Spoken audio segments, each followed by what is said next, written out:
The next recipe we are going to show you is a Thai dessert called Tub Tim Grob. Let's take a look at the ingredients. It is best to divide the ingredients for Tub Tim Grob into 3 groups. The first is the syrup, which is made from water and sugar. The second consists of coconut cream and salt. And the third is a mixture of water chestnuts, red syrup and tapioca flour. Well, before we work on the water chestnut mixture, let's prepare the syrup. In a pan, in goes the water. Turn on the heat. Add sugar into the water. The ratio is 1 part water to 1 part sugar. This will give us perfect syrup that is not too heavy or too light. Wait until the mixture is boiling and then remove the pan from the heat. While we're making the syrup, the coconut cream mixed with salt should be gently brought to the boil over a low heat. We want to keep stirring the pan to prevent the oil and the coconut cream from separating. Once it's started to boil and the salt is dissolved, turn off the heat.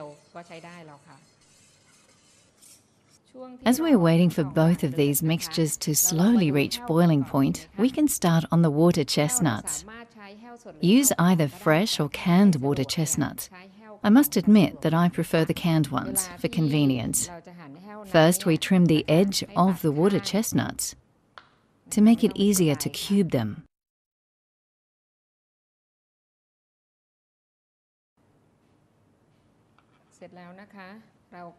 Then put the cubed water chestnuts in some red syrup and leave it to soak until all is ruby red. Drain them well before we mix them with tapioca flour. By the time we're done with the water chestnuts, our other syrup should be boiling. We will mix this with the cooked water chestnuts just before serving. For now, transfer it to a bowl and leave it to cool down.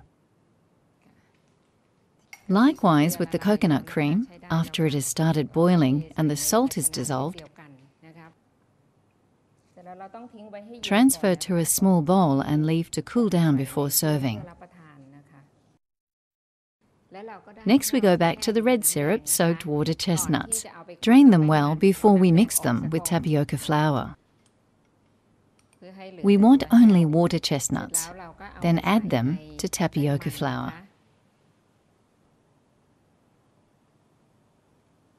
Make sure that each cube is thoroughly coated with flour. Strain them to get rid of any excess flour.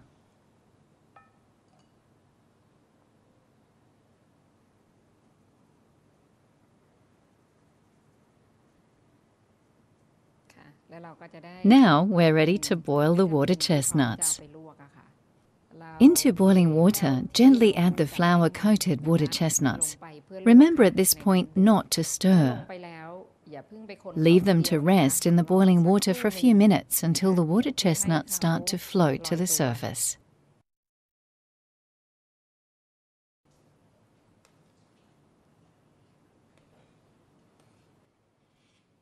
If the flour is translucent or see-through, it means the water chestnuts are cooked.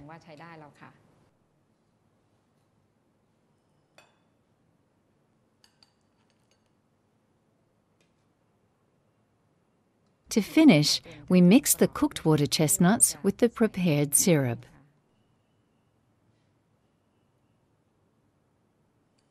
If the water chestnuts are boiled in a too high a heat, the flour will separate and we'll end up having just water chestnuts and syrup. But if it's done correctly, there will be a chewy texture to every bite.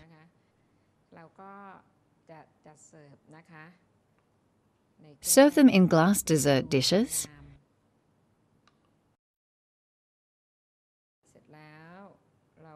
With the coconut cream poured on top.